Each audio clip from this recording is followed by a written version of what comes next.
Bueno,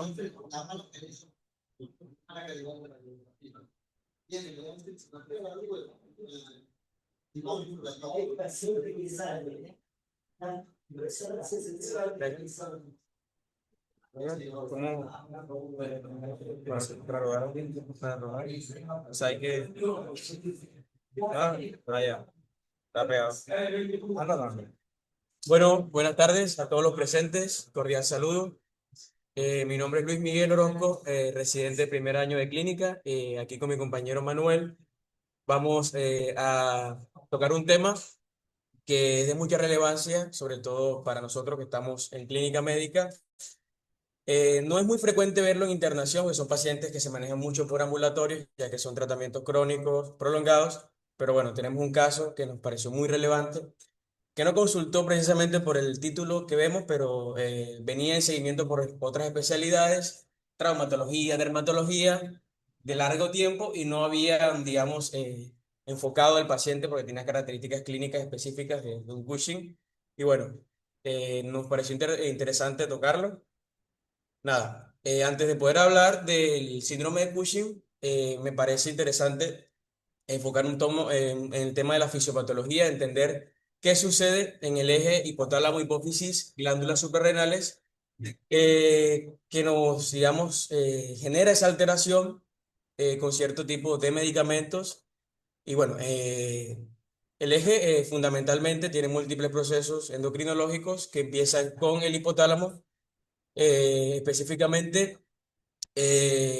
Lo que sucede es que el hipotálamo, bajo la respuesta sobre todo a situaciones de estrés metabólico, estrés psicológico, niveles de hipoglicemia, todo lo que genera estrés en cualquier tipo de pacientes, estimula al hipotálamo, específicamente a nivel del núcleo paraventricular, donde se libera una hormona específica que es la CRH, y bueno, esta a su vez va a actuar en lo que sería la hipófisis, específicamente en la adenohipófisis o hipófisis anterior.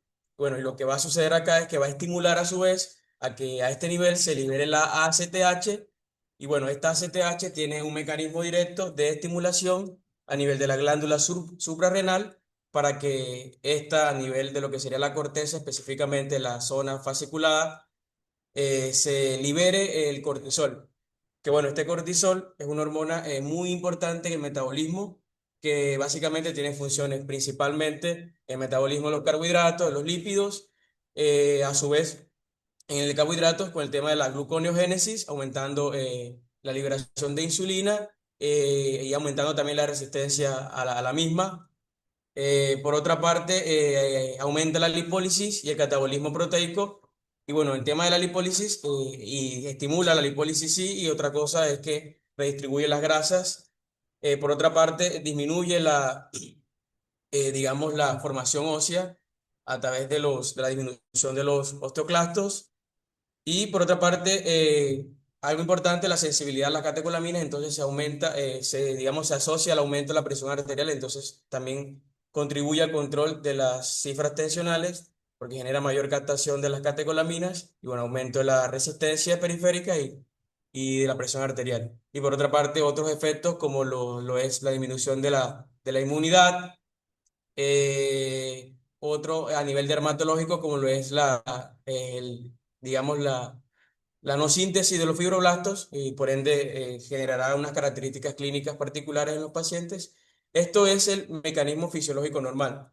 A su vez, este cortisol tiene la capacidad de que, bueno, es estimulado por estas dos hormonas, pero a su vez este tiene la capacidad de que genera una retroalimentación negativa o un feedback negativo, quiere decir que inhibe a las anteriormente mencionadas y esto lo hace para controlar el mismo ciclo que ejerce. La liberación de cortisol se da principalmente de 6 a 8 de la mañana, cumple el horario del ciclo circadiano y normalmente en horas de la noche se mantienen valores inferiores o valores bajos. Esto con respecto a la fisiología normal. Lo que comenté, el tema del cortisol como tal. ¿Qué sucede en el paciente con el síndrome de Cushing? Bueno, el paciente con síndrome de Cushing, bueno, antes de empezar a hablar de esto, comentar que el síndrome de Cushing puede ser exógeno o endógeno. En el caso del síndrome de Cushing exógeno, que normalmente debido a medicamentos, específicamente los glucocorticoides. Estos glucocorticoides, de hecho, se conceptualizan como como un cortisol sintético, o sea, ejerce la función del cortisol y lo que básicamente es que por lo menos pacientes que tienen usos indiscriminados de corticoides o que están en nuestro medio y hacemos un manejo no adecuado de la dosis de corticoides, lo que hacen es que a su vez va a hacer los efectos que mencioné en el metabolismo de los carbohidratos, de los lípidos, todo lo anteriormente mencionado, pero a su vez va a inhibir el ciclo. Entonces con el tiempo del uso prolongado a este tipo de medicamentos, sobre todo a dosis elevadas, lo que va a hacer es que va digamos, a suprimir la acción tanto del hipotálamo como de la hipófisis y por ende la estimulación de la glándula suprarrenal para generar cortisol. Y con el tiempo la glándula suprarrenal se va, digamos, a convertir en una glándula insuficiente, una glándula que va a estar atrófica y que muy poco va a solventar las necesidades fisiológicas del cuerpo. Entonces, básicamente en eso se centra el uso indiscriminado de corticoides. Entonces, ahora sí vamos a hablar como tal del concepto. Entonces, el síndrome de Cushing lo definimos como un trastorno caracterizado por la exposición crónica a concentraciones elevadas de cortisol libre que produce alteraciones metabólicas, cardiovasculares, inmunológicas y neuropsiquiátricas. Bueno, básicamente eso con el concepto. La epidemiología, tenemos una incidencia mundial de 0,2 a 5 casos por millón en cada año y una incidencia promedio de 1 a 3 casos por millón en cada año. Y en Argentina es de 1 a 2 casos por millón en cada año, similar a nivel mundial. Y bueno, una prevalencia de 40 a 80 casos por millón. Mayormente predomina en las mujeres con una relación 3 a 1 y la edad, digamos, más intervenida de 20 a 50 años de edad. Esto con respecto a la epidemiología, lo que les comenté anteriormente, que podemos clasificarlo según el origen exógeno, que normalmente es el que conocemos como digamos, el Cushing iatrogénico por corticoides, y está el endógeno, que digamos, es propiamente o intrínseco de los órganos afectados. Entonces acá tenemos la subclasificación, si es ACTH dependiente o ACTH independiente. Cuando hablemos del diagnóstico vamos a entender un poco más de este tipo de terminología, ACTH dependiente o no. Básicamente lo que quiere decir es que pacientes que le descarto una causa medicamentosa, pero que evoluciona con un cuadro clínico florido, que vamos a tocar también ahora, de Cushing, es un paciente que se beneficia de los niveles de ACTH dependiente. Entonces, si los niveles de ACTH están elevados, quiere decir que el hipercortisolismo que está presentando el paciente es secundario a una hiperestimulación que está generando la glándula hipófisis. ¿Qué sucede? Que acá en este caso hay que descartar algún tipo de lesiones tumorales, crecimientos anormales de la glándula, que digamos puedan condicionar esta sobreestimulación. Entonces, cuando están supremamente elevados, pensamos que es ACTH dependiente y hay que descartar con imágenes que no hay alguna lesión que esté generando el cuadro. Y cuando es ACTH independiente, quiere decir de que las hormonas anteriormente mencionadas están disminuidas, pero digamos el cortisol está aumentado. Y bueno, en este caso hay que descartar también una lesión, pero específicamente a nivel de las glándulas suprarrenales que también se puede presentar en este tipo de pacientes. Esto anteriormente mencionado de un paciente que no viene con una clínica de consumo prolongado de corticoides, porque digamos, el diagnóstico va a ser distinto y el abordaje también va a ser diferente. Bueno, la presentación clínica del síndrome de Cushing tenemos evidentemente lo que vemos acá, un paciente que viene con una cara de luna llena, una cara que se ve redondeada, pletórica, con enrojecimiento facial, y esto se debe a, como lo mencioné, que una de las funciones es digamos, la lipólisis, pero a su vez la redistribución grasa. Entonces, en ciertas zonas, sobre todo a nivel facial, se va a ver una acumulación de estos ácidos grasos y va a generar claramente esta cara en luna llena que es muy particular en este tipo de pacientes. Además de esto, obesidad central. Vemos la obesidad va a ser de predominio central por esta misma redistribución grasa. La jiba dorsocervical, que es el acúmulo de grasa a nivel cérvico-dorsal. Las estrías violáceas, por lo que les comenté que los fibroblastos no se unen entre sí por esa inhibición que hay. Y bueno, va a haber más predisposición a generar estas estrías, que es muy característico. Fragilidad cutánea, la hipertensión, claramente, porque al aumentar el cortisol va a aumentar la sensibilidad a la captación de las catecolaminas y el paciente va a debutar principalmente con hipertensión, trastorno de la glucosa claramente porque estimula la liberación, la gluconeogénesis, debilidad muscular, nada, estrías violáceas, osteoporosis también se puede presentar en el paciente. Eso con respecto a la clínica que normalmente podemos observar. Acá vemos una imagen del paciente en mención, que vamos a hablar un poco más adelante, que claramente venía en seguimiento por los servicios tratantes. Y nada, vemos acá la obesidad central que tiene, que no es simétrica con los miembros inferiores, la silueta es bastante, digamos, predominante a nivel de abdominal. Vemos las estrías violáceas, además vemos un eritema que empieza en región, en cuello y se extiende a toda la cara, la parte facial. Vemos digamos, la cara un poco edematizada. Acá en la parte posterior, en regiones glúteas, vemos que el paciente tiene unas lesiones por inyección, que más adelante vamos a hablar un tema, el tema de la automedicación con corticoides. Y nada, ahora hablemos del diagnóstico, que es muy importante y que va a depender del tipo de Cushing. Entonces me llega el paciente a la guardia. Entonces el paciente, al interrogatorio dirigido, constatamos que fehacientemente tiene un uso indiscriminado de corticoides. Entonces un paciente que sin duda alguna no se va inmediatamente a estudiar porque viene con unas dosis de corticoides. No va a ser, digamos, significativo digamos, dosar el nivel de cortisol porque va a estar alterado. Entonces, un paciente que se beneficia más allá de un diagnóstico inmediato es del tratamiento. Entonces, hacer una terapia, un reemplazo de la terapia hormonal, básicamente a dosis de estrés. Entonces, siempre también mirar al paciente en qué contexto está. Si es un paciente que está en contexto de una infección, que se va a operar, que vaya a ser alguna situación que le genere algún proceso de estrés, es un paciente que se beneficia de inicio de una dosis con corticoterapia de estrés para reemplazo. Porque, ¿qué sucede? Que, digamos, no reemplazar ese paciente o suspender abruptamente la corticoterapia, lo que va a hacer es que es un paciente que está probablemente con una insuficiencia suprarrenal por un uso prolongado de corticoides, es un paciente que lo vamos a dejar desprotegido porque no va a sintetizar el cortisol necesario y va a hacer todos los efectos contrarios a lo que mencioné del cortisol. Entonces, el paciente va a debutar con hipotensión, alteración del sensorio y demás.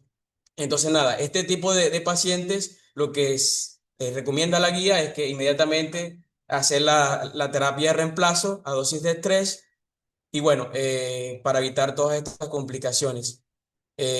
Bueno, entonces, en el paciente que me llega, que no tiene un antecedente de consumo de corticoides y que vale la pena estudiar qué está sucediendo, es un paciente que la guía nos recomienda pedirle cortisol libre urinario en 24 horas y bueno, los niveles elevados del mismo nos van a sugerir que está presentando un hipercortisolismo y que el cuadro clínico es secundario a este mismo.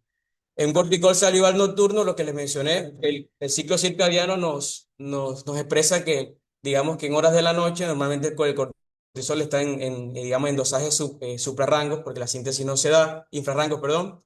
Entonces, un nivel elevado, así sea leve, en horario nocturno, nos va a sugerir de que hay un proceso de hipercortisolismo. Y bueno, también está el test de supresión con dexametasona, que muy poco hablan en la guía, pero básicamente consiste en un paciente que ingresa con este mismo cuadro que se descarta la causa medicamentosa.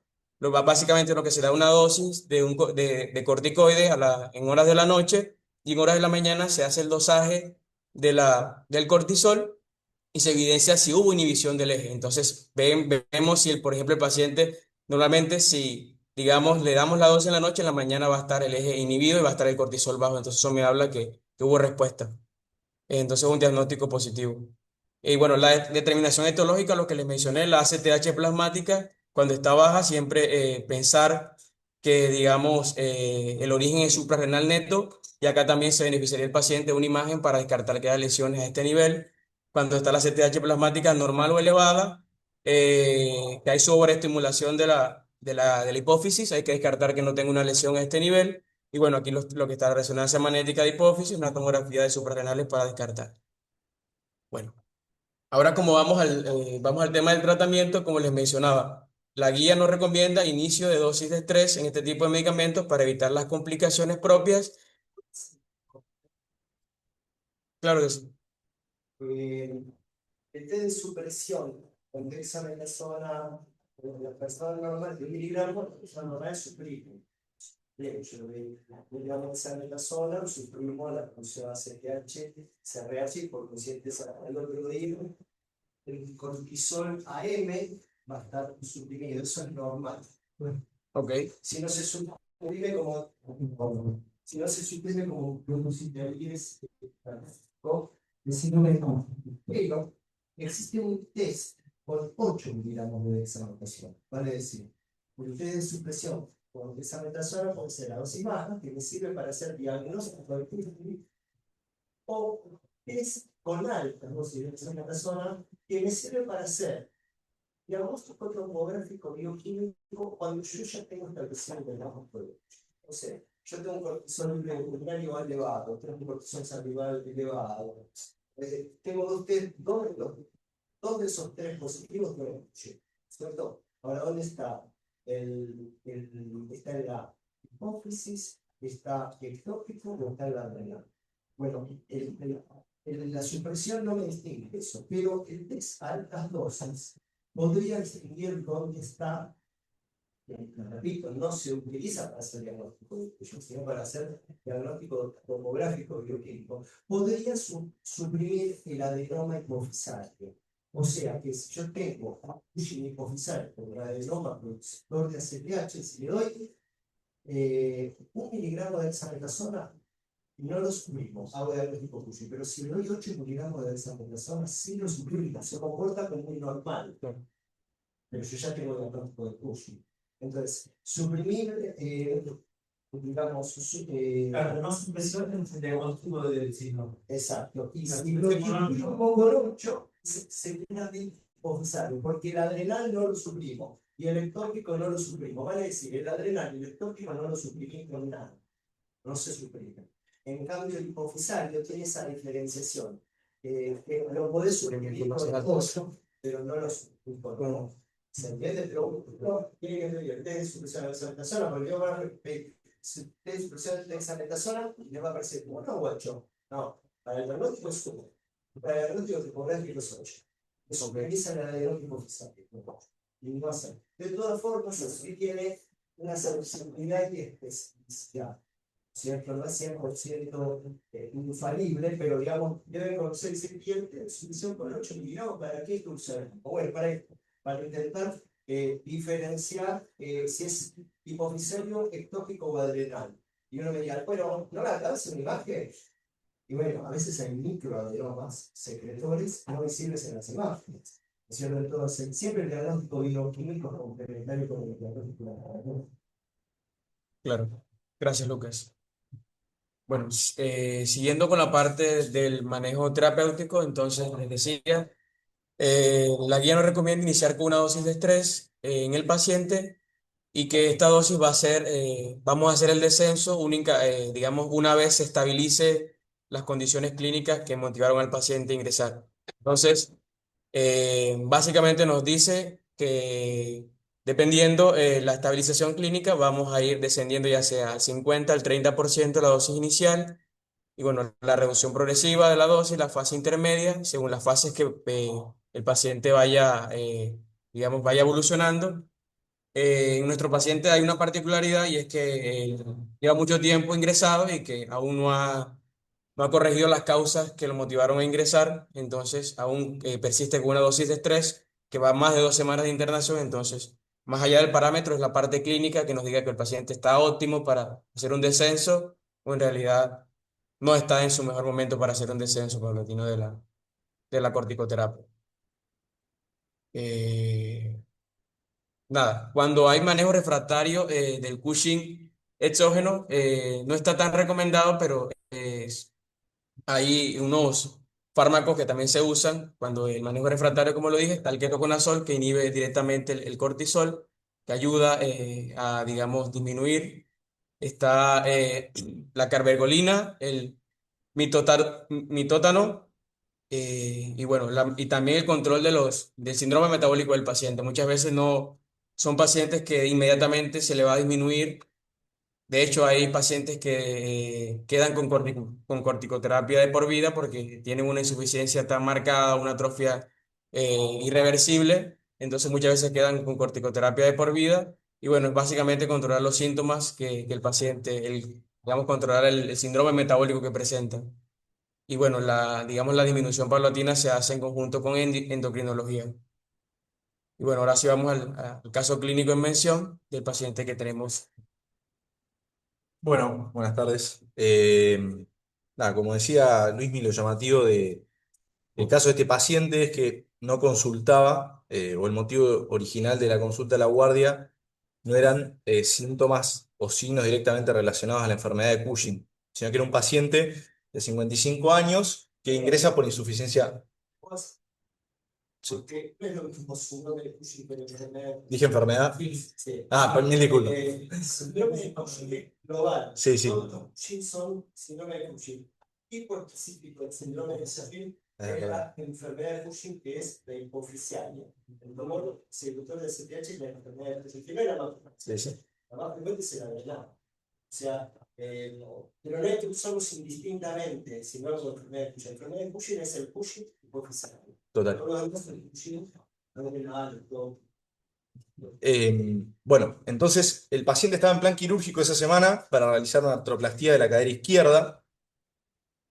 Antecedentes de relevancia, para ser un paciente de 55 años, lo que llamaba la atención es que es un paciente muy comórbido, que tenía, bueno, muchos de los antecedentes propios de un síndrome metabólico, era obeso, diabético, dislipémico, hipertenso, también con compromiso renal, tabaquista, que decía 2 cigarrillos por día, y después antecedentes tóxicos como alcohol ocasional o adicción a nalbufina y cocaína hace 7 años que estaba en remisión. Como antecedentes quirúrgicos ya tenía una prótesis total de la cadera derecha y una cirugía de columna que no recuerda con detalle. Y uno por ahí para tener en cuenta para el diagnóstico diferencial es que en noviembre de 2024 había tenido una internación por una angina de pecho, por una FA de alta respuesta ventricular que había tenido descompensación hemodinámica. Entonces, como estaba con disnea, por ahí era relevante para descartar una causa cardiológica de esa disnea. Medicación habitual, bueno, bastante, digamos, bastante fármacos, o sea, polifarmacia podría ser, mucha medicación cardiológica y después medicación propia para el tratamiento de la diabetes y se encontraba anticoagulado con apixaban por esta FA, este antecedente de FA. Cuando ingresa se hace este laboratorio que no, la verdad no mostraba muchas alteraciones que llamaran la atención, sí, por ahí un poquito aumento de los neutrófilos en la fórmula y una uremia de 63, pero fuera de eso, el laboratorio del ingreso era normal. Se hace una tomografía de tórax en la que se informan, uy, perdón, estos tractos densos, basales con opacidades, que en comparación a una tomografía previa que se había realizado hace poco tiempo, ya se encontraban presentes, o sea, no parecía ser una afectación del curso agudo. Y después, respecto a lo cardiológico, se hace un electrocardiograma que era, o sea, estaba taquicárdico, pero con un ritmo sinusal y sin alteraciones en los intervalos o los segmentos, y un ecocardio que mostraba una función del BI conservada. Cuando uno entraba a la historia del paciente, lo primero que llamaba la atención era que en los episodios cerrados de la guardia para un paciente de 55 años, en los últimos 3 o 4 meses tenía 8 consultas por guardia, y en la gran mayoría terminaban siempre de la misma manera, que era una alta contraopinión médica porque el paciente se fugaba de la guardia. Muchas de estas eran por causas de dolor. Entonces, en ese contexto, uno empieza a encontrar distintas cosas que le van encendiendo la lamparita. En el último episodio, una de las evoluciones ya relataba que el paciente se autoaplica hasta 4 diclofenac con metazona intramuscular por día. Algo que aprendí con este caso es que los pacientes mienten porque en una evolución decía 2, acá decía 4. A mí me dijo que en los últimos 3 meses habían sido 4, una cada 15 días, eh, y que se hablaba con clínica médica en esa última consulta hace 20 días por presentar signos de síndrome de Cushing, que era el paciente que habían visto acá, las fotos. Cuando nosotros eh, acudimos a la guardia, vemos al paciente y bueno, el diagnóstico estaba prácticamente ante nuestros ojos y nos hacían falta más pruebas. Entonces, por ahí para reflexionar, o las cosas más llamativas de este caso, eh, es que el paciente tuvo muchos contactos con el sistema de salud, ya sea por la guardia o ya sea en el ambulatorio, y no tenía un diagnóstico claro, y estaba además en plan, o sea, tenía un plan quirúrgico esa misma semana, y bueno, por todo lo que decía Luismi antes, son pacientes que en una práctica quirúrgica o situaciones de estrés tienen un alto riesgo, además de la comorbilidad del paciente, entonces, si era un diagnóstico de relevancia en la cirugía que se iba a realizar, es más, después la cirugía se realizó porque esa artrosis de la cadera después terminó siendo una fractura y se tuvo que realizar la cirugía. El paciente terminó bastante complicado con una internación prolongada. Eh, Nada, prácticamente eso, no sé, justo llegó a auge. Creo que lo habías recibido vos en la guardia, tenías una evolución. Nosotros lo vimos ya varias horas después. Sí, lo que tenía es que el paciente había intentado ir al baño y solamente en ese intento de ir al baño se hipotensó. Entonces ahí empezamos a preguntarnos bueno, acerca del manejo del Cushing, si estábamos con una dosis correcta de corticoides, porque estaba con reemplazo, pero no estaba con dosis de estrés. Entonces, nada, eso es el caso. No, sí, cuando yo desarrollé la tóxica comentó lo que estaba automedicando, el equilibrio de atención, cuando dijo la cantidad de corticoides que estaba aplicando, se hablaba de un cuadro y, bueno, nada, la verdad que el cuadro respiratorio inicial que lo trae a la guardia, no quedó del todo claro. El sido que fue un flex, puede haber un cuadro de. Algún influencer. Sí. Perfecto. La verdad que eso lo vi. No, eso veo que eso conjunto, si no el señor sería mucho dolor que no publicándose la inflación para una aplicación. Bueno, Es decir, nada, en el momento que pensamos que podría estar teniendo claro el metabólico asociado, que no lo que la información de la cirugía, es muy interesante. y después a mí la única duda que me quedaba es que en la primera consulta que él tiene un traumatismo, en esa hace 20 días en la que se comenta el Cushing, en la radiografía la realidad es que no se lograba, esta es una radiografía previa en noviembre, y en esta radiografía del 5 no se llegaba a distinguir eh, si la cadera estaba bien o si había algún tipo de lesión. Por ahí se tendría que haber pedido una tomografía en ese momento para distinguirlo mejor. Esta es la tomografía que se hace el 25 en la que ya estaba fracturada. Pero esta es la de la confirmación y la reciente, pero en esta previa Bueno, era muy difícil. está prostituido del ojo, se sabe dónde mirar, pero. Totalmente. Vos ya me la mostraste, entonces yo me la. Total. Ahí está el fondo. Pero, a ver, si la podés. Lo que pasa es cómo haces para ahora no mirarlo desde dijeron que está. Bueno, obvio, obviamente. Es difícil. Si el Pero paciente, ahora que lo recuerdo, lo tuvimos mucho que hablar. ¿Cómo practicar?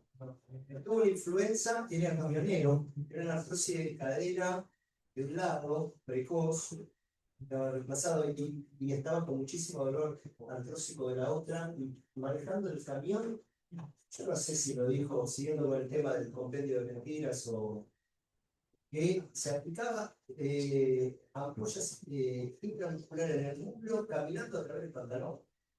Sí.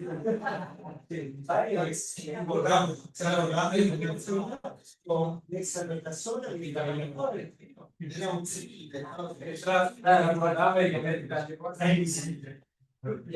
Se me cera el rasgo autosucular.